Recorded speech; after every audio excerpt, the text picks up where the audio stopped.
Bitcoin will not do the double Bart. The infamous double Bart chart pattern that would now imply that we simply just go sideways for a while, then we crash, then we go sideways again, and we crash again, right? This very infamous chart pattern, this fractal chart pattern, similar to the Elliott wave theory, right? The Elliott wave theory has waves within waves. The double Bart has a Bart within a Bart. So that's what this chart pattern would now imply. Now, obviously, I'm not serious over here, but I do want to put your attention on something that is not very well known, but that is quite interesting around this move year to date. So this is Bitcoin starting at the beginning of the year, and this is an hourly chart, and it shows a price movement, a kind of price dynamic that is very atypical. So what's so atypical here? It's interesting to see that the price movements to the upside are really, really quick, right? See, whenever we increase in price, right? Whenever we rise very, very sharp and steep and quickly. And that's actually not typical. You can measure this. So you can look at, for example, a daily chart, right? A daily chart of Bitcoin or even a daily chart of the S&P 500. And you can measure this statistically. You can look at what kind of a gain do we get on a typical positive day for, say, Bitcoin, right? What's the percentage gain on a positive day? And what's the percentage loss on a negative day? So you can basically figure out how much quicker are negative days going down than positive days going up. And here I'm already kind of telling you the result, right? Normally when we go down faster than when we are going up. So on average, the days where we lose are 50% larger in terms of magnitude than the days where we gain. The reason why over the long term we are still gaining is because there are simply way more positive days than negative days, right? But usually when we fall quickly. And when we rise slowly. And intuitively, it makes sense, right? When you're selling, you've got forced liquidations, you've got a lot of panic. People simply just need liquidity and they want out quickly. When you're building up positive momentum, that's not really the case, right? You're simply just trying to find the best investment, and there's maybe a bit of talk happening, a bit of trend building up, a bit of momentum, but it's not really shooting up suddenly, right? This is different to this chart. Right? When we look at this chart, this is very steep and very fast going up. It almost looks like a step function, right? It almost looks like we're going one step up, then sideways, another step up, sideways, right? It seems like the gains are happening very, very quickly. And this is not normal. Now, why is this happening? I think it has something to do with who is buying over here and why is Bitcoin being bought right now. Who's buying? I think it's pretty clear that it's not retail that's causing these short-term bursts of rallies.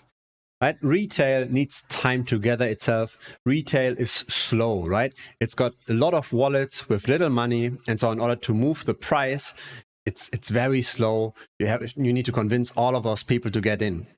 When we get these fast movements, it's mainly whales, right? They can deploy large amounts of capital very quickly. Now, why do they do this? Why is it whales that suddenly buy? It is probably, first of all, because of short liquidations, right? When people bet on falling prices, a whale want to push the price up in order to liquidate them, keep the price elevated, and let those shorts force sell. But then, on the other hand, it is easy to manipulate the price upwards and downwards for that matter. It's easier to manipulate the price when there's very little attention on Bitcoin or on the asset class. And that's because that's the time when the order books are thin. That's the time when the liquidity pools are relatively small.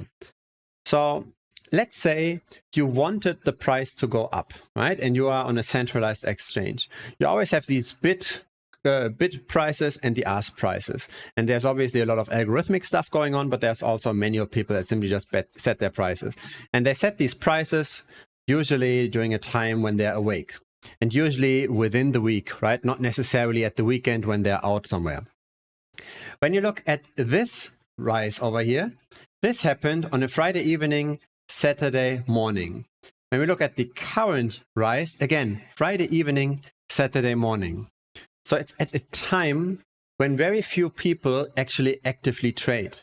So it's a time where with very little capital, you can move the price more because there's not a lot of people that are going to sell for these elevated prices once you push up. You can go through the order book way easier when there's simply less activity. And this is true now both on a micro scale as well as on a macro scale. So the micro scale is simply just day of the week and time of the day. That's the micro. The macro is, in general, how much is Bitcoin currently being traded? How much speculative money is in the market versus how many people are long-term speculating? When you look at this from a macro lens, right? When you look at the hodl wave and you simply just check in what kind of a time are we right now in, we see that currently around 66% or so of Bitcoin has not moved in the last year. 66% of Bitcoin is simply just dormant in their cold storage, probably. And usually when this happens on a macro scale, right, this is when then the next bull run can appear. Because that's when Bitcoin isn't floating around that easily, right? The long-term investors that simply just hold Bitcoin over fiat, they don't necessarily want to ride all those waves, but they simply just think Bitcoin is a better store of value, even though there is all this volatility, it's not as inflationary as fiat. So when you allocate your capital to different asset classes and you've got stocks and property and Bitcoin, then you're simply just keeping your money in the wallet, you're not moving it much. And the more money isn't actively moving and actively being speculated with, the scarcer the Bitcoin is in the market and the easier it can appreciate whenever there's new people entering the space or when the existing people continue to dollar cost average and put their savings into Bitcoin. And currently we are at a very, very high level. Whenever this was high, right, when you see this colored line, whenever this was very high, this is when we got the next rally. Over here as well, right, we were pretty much sideways at like 11K and then we got the 5 to 6X. And now we are pretty much at an all-time high here. So what this means is now Bitcoin becomes more or less the play ball of the whales. The whales can now dictate where the price goes. And it's very likely going to go in the direction that benefits the whales, as in it is pretty much the opposite of what retail is doing. When retail is now short-term speculating on one direction, the whales are likely going to at least short-term push it in the other direction. So if everybody now suddenly gets bullish, and we see everywhere in YouTube, etc., very bullish videos, everybody saying, okay, we are going back to our 30, 40, 50K, and the whole sentiment changes, then maybe a lot of people go levered long, and then maybe the whales are going to push down the price, at least temporarily.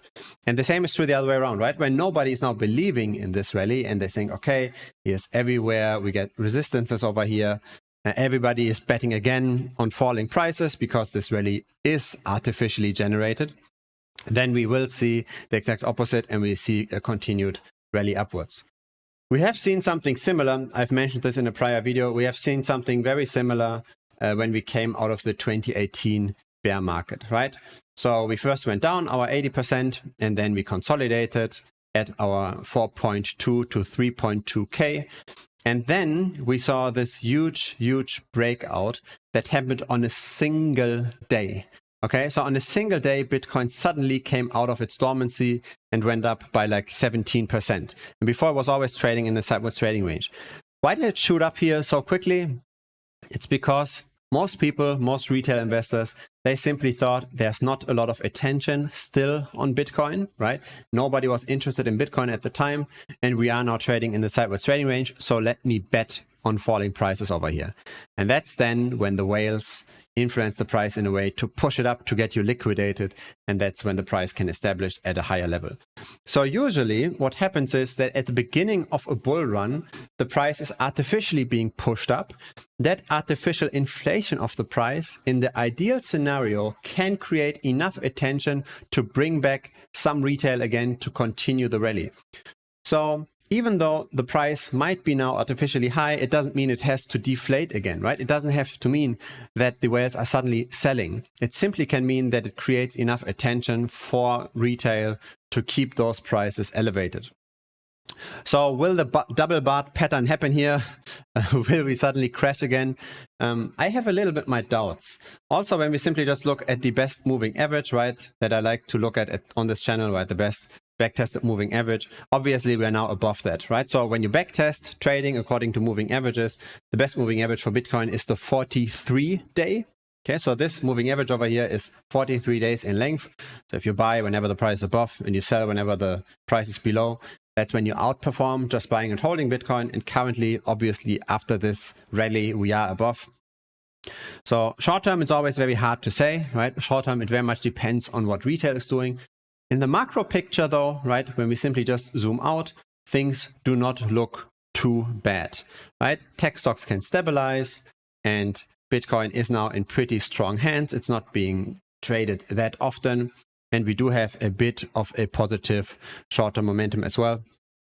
So I personally feel very comfortable holding my Bitcoin. I'm not selling anything. I was dollar cost averaging quite massively on the way down. So I'm pretty happy with this rally, but I will wait before selling, right? I will wait for the overarching picture to become worse, for Bitcoin from the long-term holder wallets to go back to short-term interested people.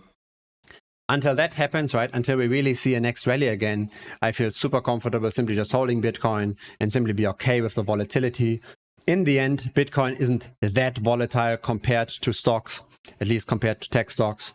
So why not have a diversified portfolio that is pretty much counterbalancing the movements of each asset to one another, right? Bitcoin isn't that highly correlated anymore to the Nasdaq, especially now that it's less liquid and that it's in the hands of the whales. If you enjoyed this video, feel free to check out the Telegram group. So simply search for Bitcoin Strategy Channel within the Telegram app. I'm there as well. There's also, in case you're interested in that, a link to a discount to the premium membership. So yeah, feel free to check that out. Bitcoin Strategy Channel, simply search for that within the Telegram app. And of course, looking forward also to your comments if you've got any questions, any kind of other things you want to say about this. And see you in the next video, sir. Bye-bye.